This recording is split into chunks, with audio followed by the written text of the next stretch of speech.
Álvaro Cedeño y Álvaro Cedeño les saludan en este episodio número 284 de Diálogos con Álvaro Cedeño. Esta es una conversación intergeneracional que toca temas como desarrollo de talento, espíritu emprendedor, acción humana eficaz y transformación de conflictos. Hoy para conversar sobre el artículo publicado esta semana en la página web alvarocedeno.com titulado Día de la Independencia. Papá, celebramos la independencia este fin de semana que pasó. ¿Qué tal? Sentí yo, vi más entusiasmo, vi más eventos en la calle, más desfiles. Bueno, fui a una celebración escolar el, el viernes, creo, el jueves o el viernes. Ujú. Muy bonita, muy bien organizada. Eh, me gustó mucho reconocer en la organización, en el contenido de la celebración escolar, el trabajo de los maestros, ¿verdad? Especialmente de los maestros relacionados con música, que creo que son los mismos que dirigen, sí, claro, son los mismos que dirigen las bandas y que dirigen los grupos de marcha, los bailes típicos, etcétera. Muy agradable presenciar el trabajo que logran hacer con profesores de música, con chicos muy pequeños, ¿verdad? Y con técnicas, creo yo, didácticas, musicales, bien interesantes, porque, vamos, si de lo que se trata es de que enseñaron a un montón de niños a tocar flauta dulce, eso ya lo hemos visto, pero si enseñaron a la banda a tocar con un determinado ritmo y hacer unos silencios y tal, me parece que es una enseñanza musical eh, singular. Eh, Eso vi también como más desfiles por la calle y creo que, no sé, me parece que más entusiasmo. El traslado de la antorcha siempre me impresiona. Este es un país, me parece a mí, de pocas tradiciones, pero esa tradición, aunque no es muy vieja, yo creo que ya está establecida y entonces todos nos sensibilizamos con la llegada de la antorcha a la frontera y la corrida de la antorcha. Creo que dijeron que 23.000 muchachos y muchachas habían realizado el traslado de la antorcha desde la frontera hasta Cartago. Y eso me parece un ejercicio de comunidad bien bonito, ¿verdad? Supongo que los colegios más cercanos de ciertos tramos de la carretera son los que se encargan de hacer el recorrido. Me gustó muchísimo ver chicas participando en el recorrido y no solamente varones, bueno, aún los ejércitos del mundo ya son bastante abiertos a las mujeres. Eh, Digo yo que lamentablemente, aunque me resulta muy agradable ver a las chicas con uniforme militar.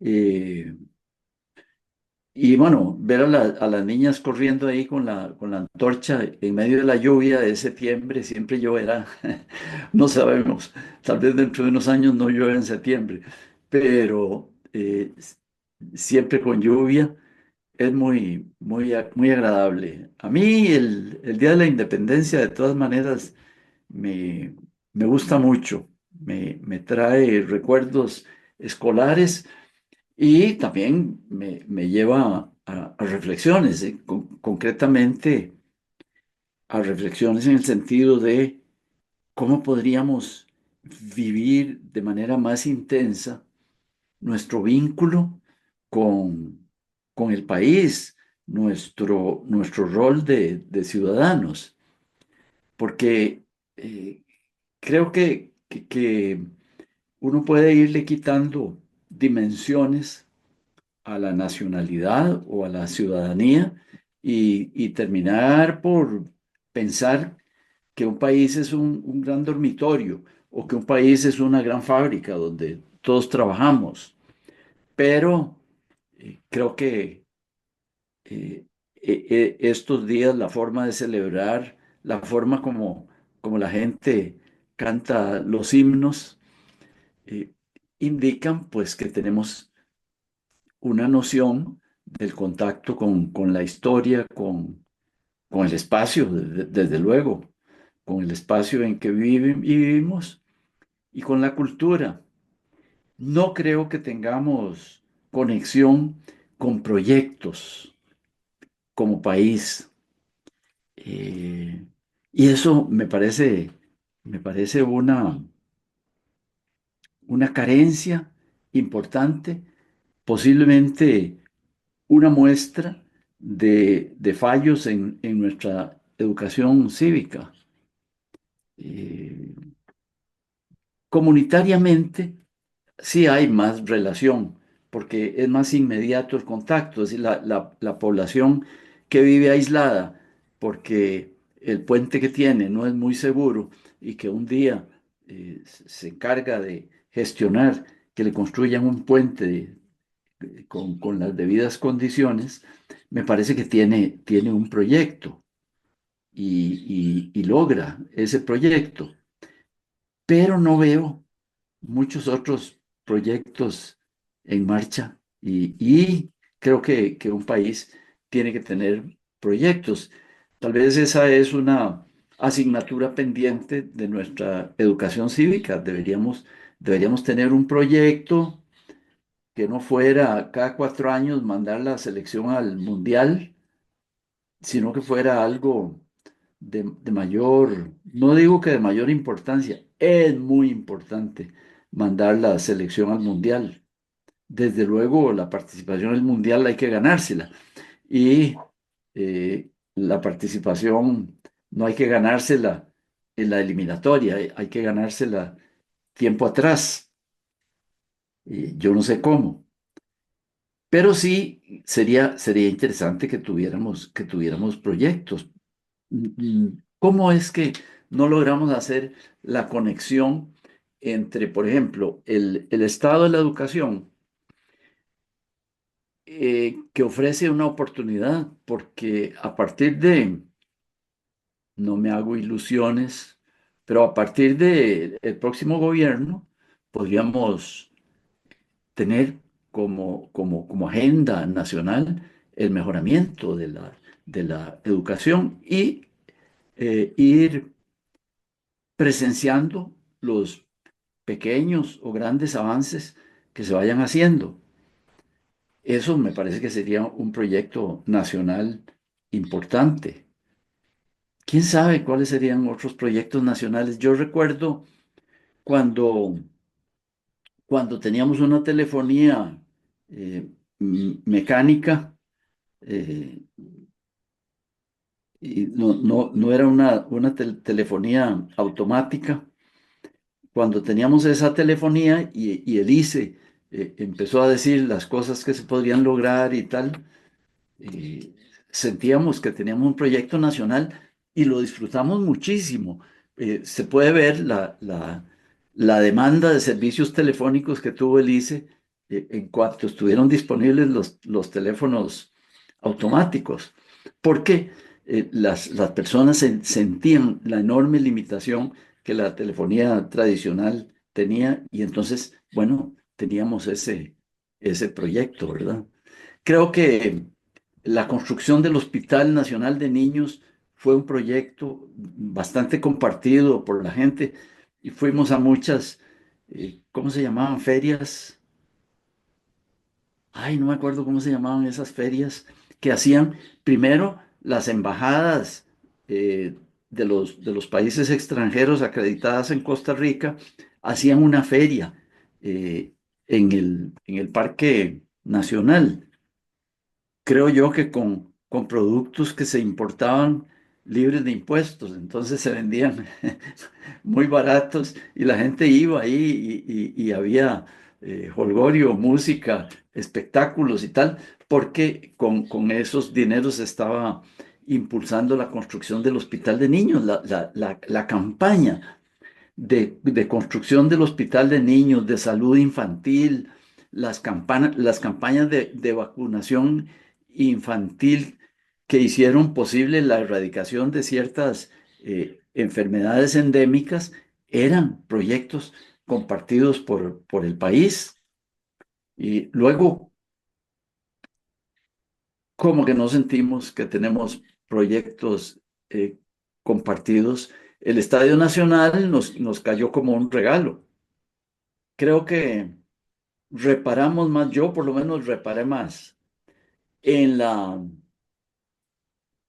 desmontada del Estadio Nacional Viejo, que para mí era un lugar de memorias muy intensas, de, de patriotismo. Cuando la selección jugaba era lo más parecido a si hubiéramos ido a una guerra, que por dicha no íbamos a ninguna guerra, pero había una elevación del sentimiento patriótico en el Estadio Nacional. El nuevo nos cayó como un regalo, bienvenido el regalo y qué bonito el estadio y tal, pero no fue un proyecto nacional. Creo que otro asunto con el que estuvimos todos muy atentos y tal fue con la carretera, con la carretera, ¿cuál carretera? La que no se logró construir era a San Ramón. Esa ni se empezó a construir. La otra era la de Chilamate, Vuelta de Copper, la que iba para San Carlos, que La de creo que se San está. Carlos, la de San Carlos, ¿verdad? La de San Carlos también se sentía que era proyecto. A lo mejor algunas cosas puramente eh, sensibles, como por ejemplo que allá llegando a San Carlos después del puente de la Vieja, había un peaje voluntario donde dábamos ahí unas monedas para la construcción de la carretera a San Carlos. Pero bueno, eh, más bien ahí esa carretera, creo yo, que es el símbolo de un no proyecto, que también el símbolo de un no proyecto tiene una determinada carga importante, pero es negativa. Es lo que no pudimos hacer, ¿verdad? Lo que no pudimos hacer. Todo eso sobre 15 de septiembre, sentimientos patrios. Sí, yo tuve un fin de semana muy intenso también. Em, el, el domingo fui al acto cívico de Santana, aquí en la municipalidad, que organiza la municipalidad, en el Parque de Santana. Esta es la primera vez que voy a ese acto cívico, que es la primera vez que estoy viviendo aquí en Santana. Y había llovido en la tarde, pero el pronóstico del tiempo eh, pintaba como para que eh, bajara la lluvia a esas horas. Entonces igual nos fuimos y ahí nos llovió un poquito, pero después efectivamente paró de llover y se fue llenando de gente y llegó muchísima gente. Mm, y fue un acto cívico muy bonito, con mucha música y baile y el canto de los himnos. Y en el canto de los himnos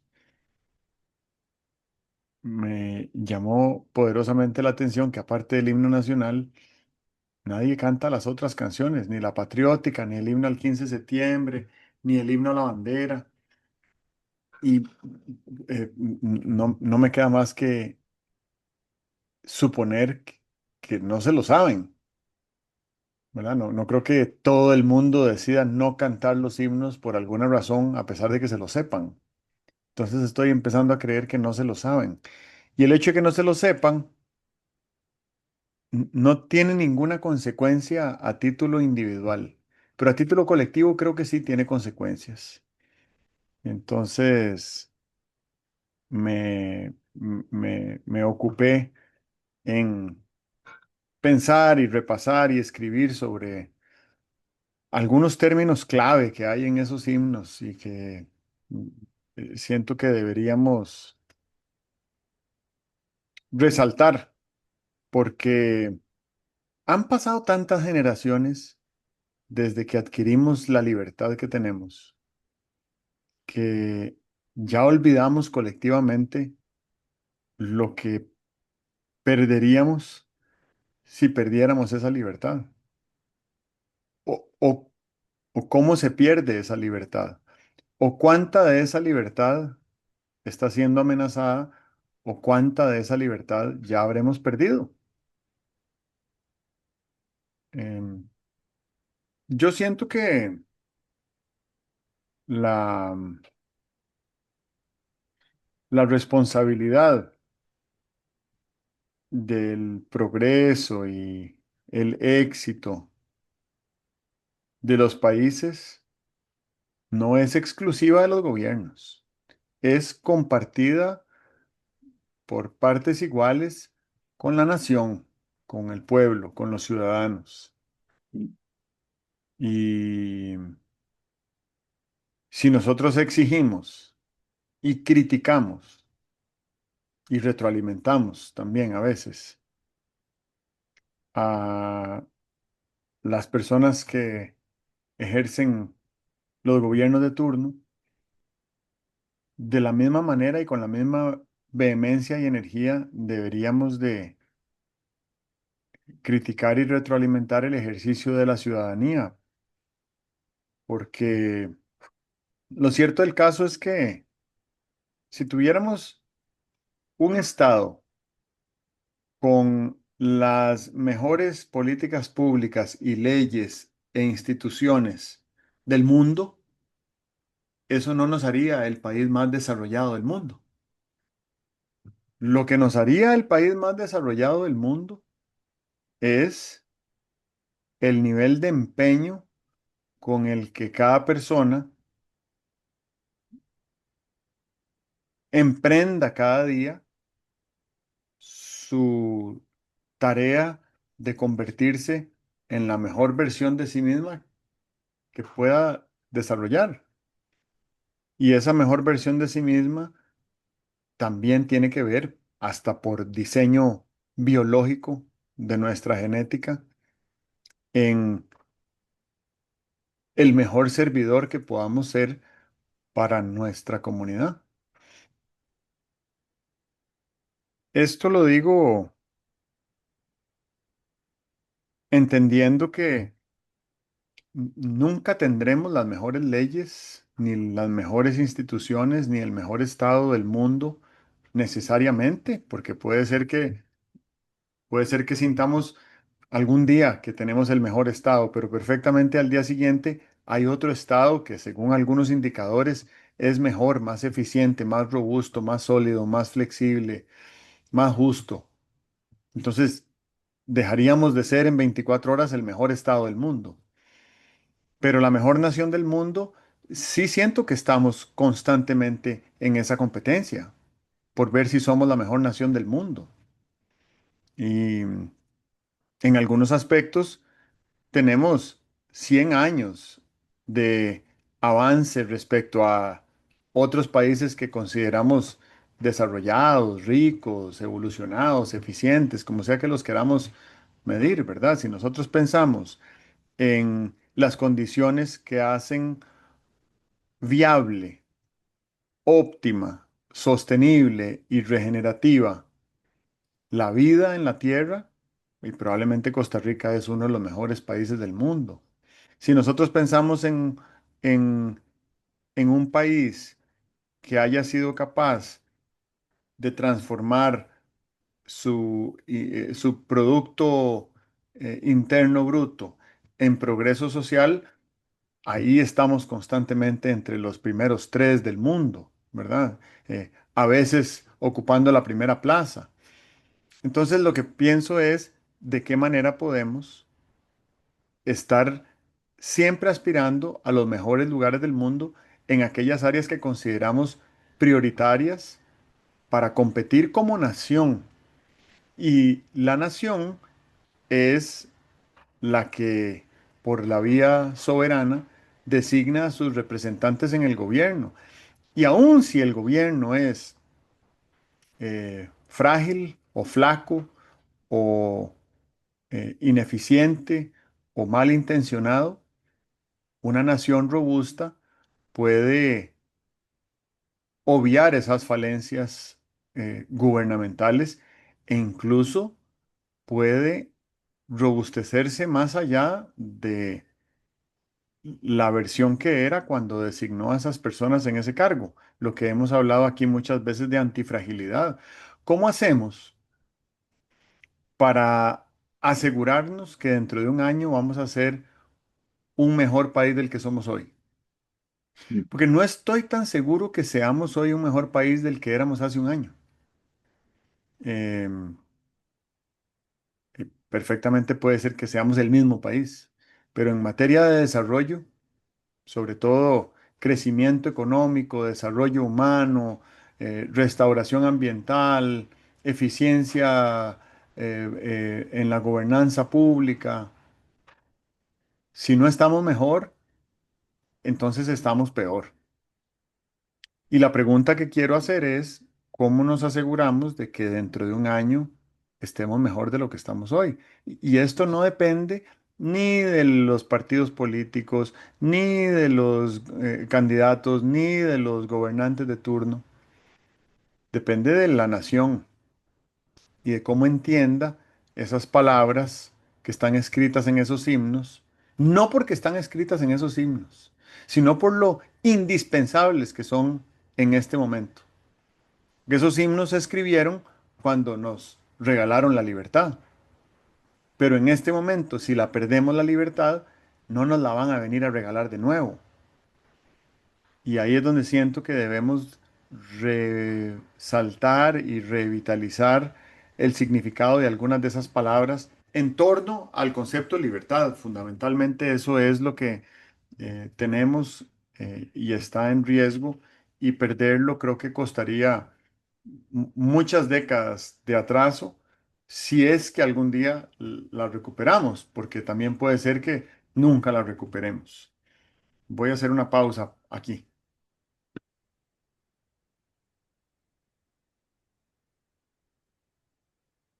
Pienso que tratar de escarbar en torno a los cimientos de la salud cívica del país, si uno escarba allí, sí que se encuentra claro que la libertad es una piedra fundamental. Eh, Creo que aún otras grandes conquistas eh, civilizatorias son tributarias de la libertad, porque el Estado de Derecho lo queremos con toda la maravilla que es, pero lo queremos para que se mantenga un régimen de libertad. Toda la organización jurídica del Estado, todos los acuerdos que tenemos entre personas, que es lo que llamamos del Estado de Derecho, son importantes porque conducen a, a la libertad. Pero la libertad, me parece a mí, con algunos autores, que no es el concepto fundamental, el cimiento principal. He venido oyendo últimamente a un autor que sostiene que el cimiento fundamental es la vida y me llama muchísimo la atención porque veíamos la vida como una entidad como de otro campo, que no es no es el campo de la política, no es el campo del derecho, pero realmente es bien interesante que el impulso universalmente compartido por todos los seres humanos es el de la vida. Si todos queremos estar vivos, todos hacemos lo posible por estar vivos de la mejor manera. Y es un concepto tan llamativo que para que podamos estar vivos con plenitud y con sostenibilidad, necesitamos que haya vida en torno nuestro. Es decir, el día que podamos estar vivos, pero las matas de frijol y las matas de arroz no tengan vida, pues ya la tenemos, la tenemos sentenciada. Se nos acaba sin vida sin vida en las matas de arroz y en las matas de frijoles, la vida nuestra se termina en un año, ¿verdad? Bueno, y cuando vemos fuentes de agua, nuestro diseño orgánico, tan dependiente del agua, ¿verdad? Tan dependiente del agua. Si no hay bosques, si no hay flora, se nos termina el agua, se nos termina la vida también. Eso me llamó mucho la atención. Me, me- Me debió haber llamado la atención si me lo decían cuando estaba en la escuela. Pero es que de pronto como que vamos sintiéndonos atraídos por unos conceptos que son muy abstractos, como la libertad y el derecho, y otros conceptos que son muy presentes y muy concretos. Yo creo que no todo el mundo puede definir lo que es el derecho o lo que es la libertad, pero sí que todo el mundo puede definir lo que es la vida. Alguno dirá, vida es respirar, ¿verdad? Vida es la temperatura que tenemos, porque los muertos son muy fríos. Eh, sí, creo que todos podemos definir la vida. Lo interesante es, ahí viene otro concepto abstracto pero muy visible, que es la interdependencia, y es que nuestra vida depende de múltiples otros elementos, de manera que nuestro compromiso con la vida no debería ser solamente un compromiso con mi vida o un compromiso con los otros colegas seres humanos, sino el compromiso con otros colegas no seres humanos, sino que son seres vivos. Y eso a mí me resuelve cosas importantes porque pensando en la vida, nunca había logrado ver el significado que tiene con conceptos de nuestra civilización, como por ejemplo la libertad y el derecho. Sin vida no hay libertad ni hay derecho. Esto creo que, no sé, pero yo creo que deberíamos reflexionarlo mucho. Es que lo veo reflexionar desde la avenida del mantenimiento del ecosistema, desde la avenida de la protección del medio ambiente, pero de alguna manera, bueno, seguro me llegó por el lado adecuado, empezar a ver la vida como el fundamento de la libertad y del derecho y de la democracia y devolverme desde ahí, como lo hace algún autor, diciendo, bueno, democracia que es gobierno, pero es gobierno, como decía Lincoln, para el pueblo. Lincoln no dice, la democracia es el gobierno del pueblo. ni dice la democracia es el gobierno por el pueblo, dice y para el pueblo. ¿Eso qué te quiere decir? Hombre, que los artículos de la Constitución nuestra que hacen alusión al bien común tienen toda la razón del mundo. Es que un sistema de gobierno que no se ocupe del bien común no se está ocupando tampoco de la vida. Así que tenemos que hacerle un himno a la vida, gracias a la vida que me ha dado tanto para cantarlo el próximo 15 de septiembre. Me gusta muchísimo tu planteamiento, concuerdo plenamente y te agradezco que lo traigas a la conversación.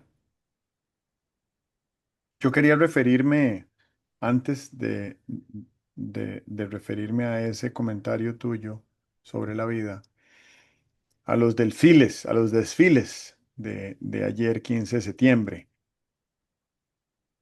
Porque, mm, bueno, por primera vez el sol no me despachó de los desfiles porque estaba bajo la sombra frondosa de un árbol y eso hizo muy agradable la experiencia. Em, ya cuando las niñas se aburrieron, nos fuimos a la casa y apenas llegamos a la casa empezó a llover, entonces creo que fue el momento perfecto de irnos y aún habiendo regresado a la casa, todavía oíamos desde aquí los tambores y las liras. Em, Dos cosas me llamaron mucho la atención, bueno, de los desfiles. La primera es que esos son eventos de la comunidad, organizados algún, por la municipalidad y por un movimiento cívico nacional, etcétera. Pero la participación de las personas en los desfiles y del público, sobre todo, que es el más numeroso de todos, es muy representativo de la comunidad de esa localidad. Y diría de ese cantón, pero más bien creo que es del centro del cantón. No creo que haya gente de la periferia del cantón que venga a, a participar de los desfiles. En realidad, ni siquiera sé si hay otros distritos dentro de un mismo Ujú, cantón donde hay celebraciones ujú, similares. Probablemente sí. Y, reflexioné y recordé mis años desfilando en el cantón central, en el distrito central de Moravia, donde estaba mi colegio, mi escuela y colegio. Y a pesar de que desfilé 9 años en esos actos cívicos, nunca sentí que estaba desfilando con mi comunidad. Nunca, no recuerdo nunca bueno, ni a ti, ni a mi madre, ni a ningún otro pariente saludándome a la orilla de la calle, como vi ayer a muchas personas saludando niños que iban pasando, porque son miembros de la misma comunidad. ¿Y yo por qué no era miembro de la comunidad donde desfilaba? Porque iba a un colegio que estaba ubicado en una localidad distinta de donde vivía. Y ayer me di cuenta de eso. Entonces, darme cuenta de esto fue llamativo y fue muy interesante y me hace pensar en pros y contras que tiene salirse de la comunidad donde uno habita para estudiar, ujú, y también la posibilidad de estudiar en la misma localidad donde uno habita. Creo que hay pros y contras. En este momento, mis hijas van a la escuela en la misma localidad en la que habitan. Entonces hay una identidad ujú, comunitaria para ellas que yo nunca tuve. Lo otro que me llamó la atención, y esto lo menciono al margen, pero creo que también es relevante, porque si tuviéramos que hablar de libertad y de vida, ahí en medio de ambas está la seguridad. ujú, Y como solías decir desde hace muchos años, no respecto a los costarricenses, sino respecto a cualquier persona que cumpliera esta característica, los costarricenses somos muy asustetas. ujú, Y aunque estamos pasando por la mayor crisis de inseguridad ciudadana que nuestro país haya vivido, ujú, eh, los focos de criminalidad violenta eh, son bastante reducidos en número y en tamaño, lo cual quiere decir que el resto del país que está fuera de esos focos sigue siendo prácticamente igual de seguro de lo que era hace 25 o ujú, 30 años. ujú.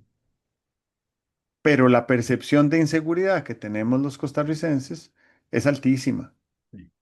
Y una vez tuve la oportunidad, cuando estudiaba política pública, de hacer una comparación utilizando unos indicadores de estadísticos de medición de percepciones para comparar la inseguridad ciudadana en Costa Rica y en Pakistán. En aquel año, 2010, había un pico de inseguridad en Costa Rica, ni parecido al de hoy. Era un pico mucho más bajo, pero el más alto que habíamos tenido en la historia. Y Pakistán estaba registrando 10.000 muertos al año por ataques terroristas. Y en el análisis comparativo de percepciones de inseguridad, los costarricenses percibíamos que éramos 6 veces más inseguros que Pakistán. Y eso yo creo que se sigue reflejando hoy. La gente, la gente anda con miedo. Y el miedo es una de las dos grandes emociones que dominan nuestro quehacer. La otra gran emoción es el amor. Y lo que percibí ayer es que a lo largo del desfile desfila un contingente de padres y madres de familia, todos con su respectivo dispositivo móvil, grabando cuanta mueca y pirueta hace cada uno de sus hijos y bloqueando la vista a, a todo el público que está por delante de cada escuela. Y eso me llamó la atención, lo observé con aceptación. Recordé que en mi época eso no pasaba. Había una persona para cada delegación que se encargaba de verificar que todos estuvieran bien, ¿verdad? Y que no les hiciera falta nada. No, no había agua para tomar en medio de file, ¿verdad? No, no existían botellas personales de agua, ni existía agua embotellada. Entonces, yo recuerdo que nos decían al principio del desfile, póngase un poquito de sal debajo de la lengua y con eso no le va a dar sed. Y si a uno le daban ganas de ir al baño en medio del desfile, se tenía que aguantar. Yo no sé si eso es inhumano o no. No sé si eso es eh, agresivo o violento contra la pobrecita niñez, pero los que desfilábamos en aquella época nos hicimos recios, ¿verdad? Y a veces nos empapábamos en el aguacero y había que madrugar más de la cuenta. Y además, no teníamos feriado. No sé si sabes, pero hoy los colegios públicos están Sí. libres. Están libres porque ayer tuvieron que trabajar. Ujú, ujú, Me parece que nos hemos reblandecido en ujú, nuestro ujú, carácter patrio. Y ujú. no quiero ser, eh, no quiero ser muy rígido al decir que está bien perdido el descanso para quienes tuvieron que trabajar y ensayar, y maestros y demás que hicieron un gran esfuerzo por participar en ese acto cívico. Pero es un acto tan salido de lo ordinario en la cotidianidad del país y en la cotidianidad del planeta, que a mí me parece que debería de ser un honor y un privilegio incomparable el participar en uno de estos desfiles, porque 75% de la humanidad no tienen ese privilegio y nosotros sí. Y además de disfrutar del privilegio, pedimos un día libre para sobarnos las patas porque se nos hicieron ampollas. Me parece que se nos ha reblandecido el carácter nacional. Y aquí quiero acotar algo respecto a la responsabilidad ciudadana que mencionaba al principio. Y es que las naciones llegan a zonas de confort. Sí. Y en esas zonas de confort, si nos quedamos, Ujú.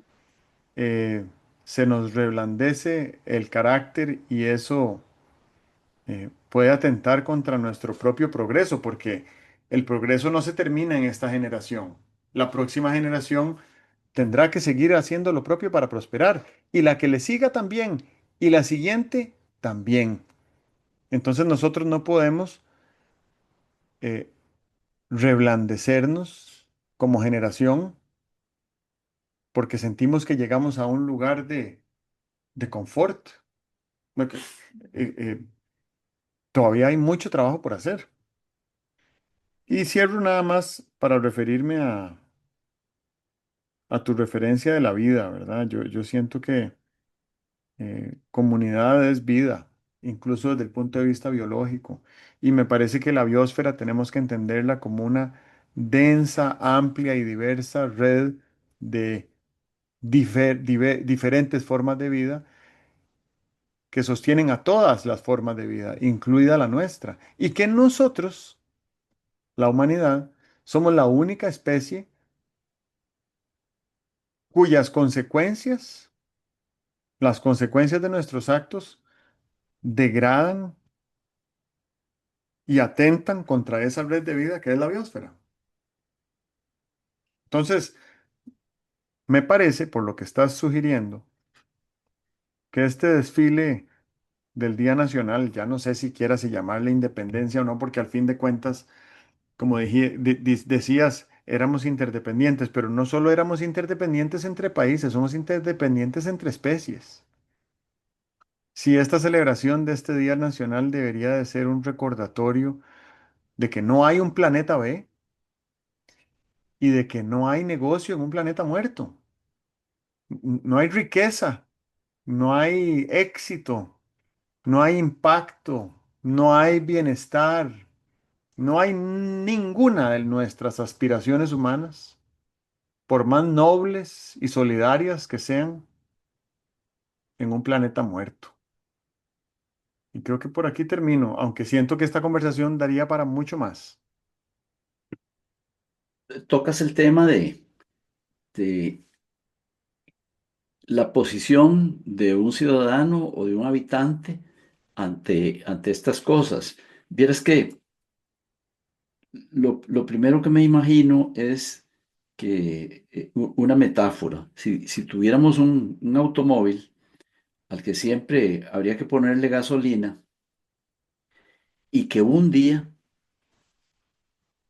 por arte de magia, sentimos que no había que volverle a poner gasolina porque caminaba sin combustible. Yo creo que la costumbre de ponerle gasolina la perderíamos en 2 semanas.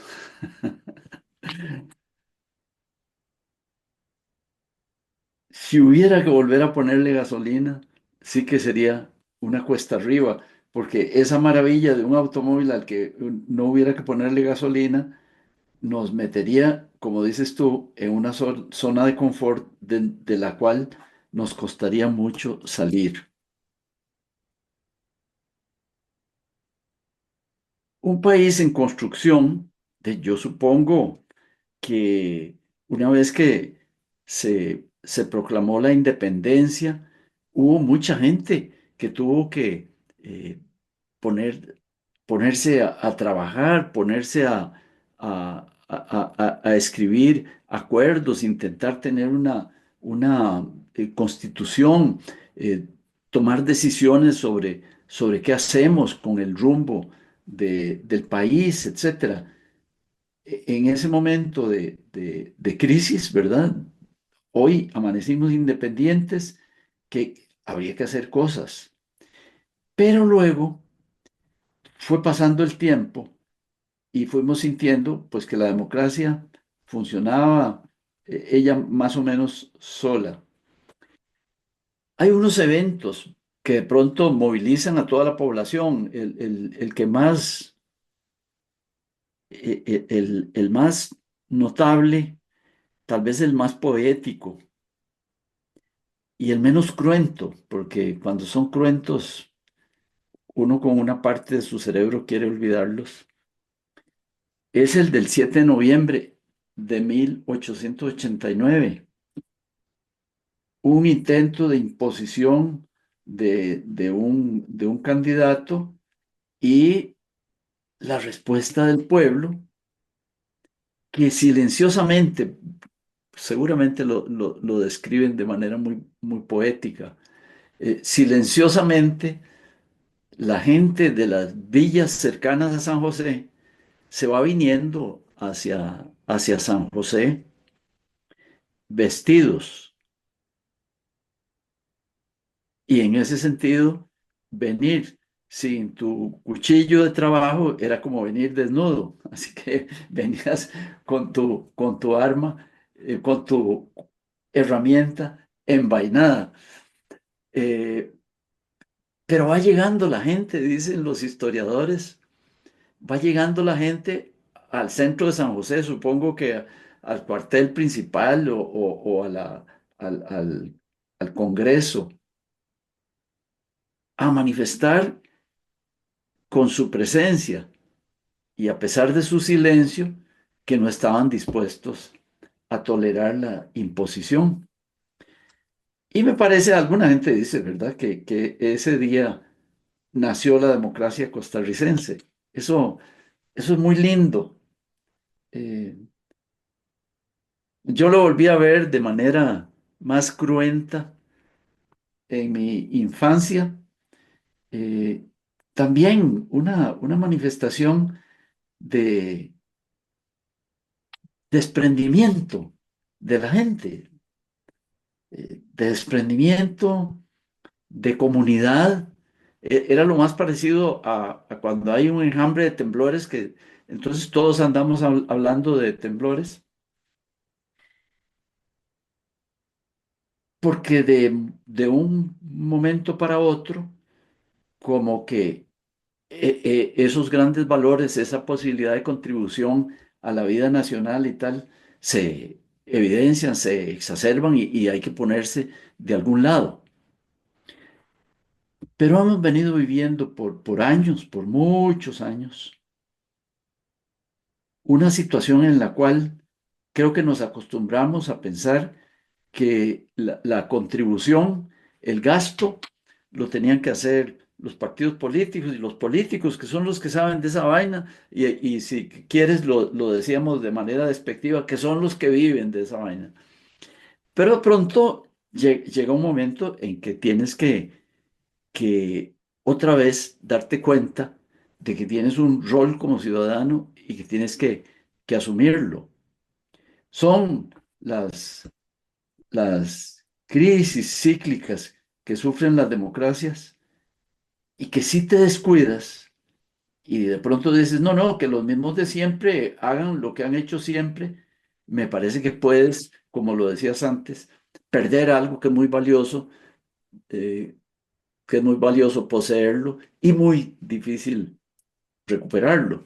Entonces, yo me imagino, pienso que de esta celebración del 15 de septiembre deberíamos tener claras unas cuantas cosas.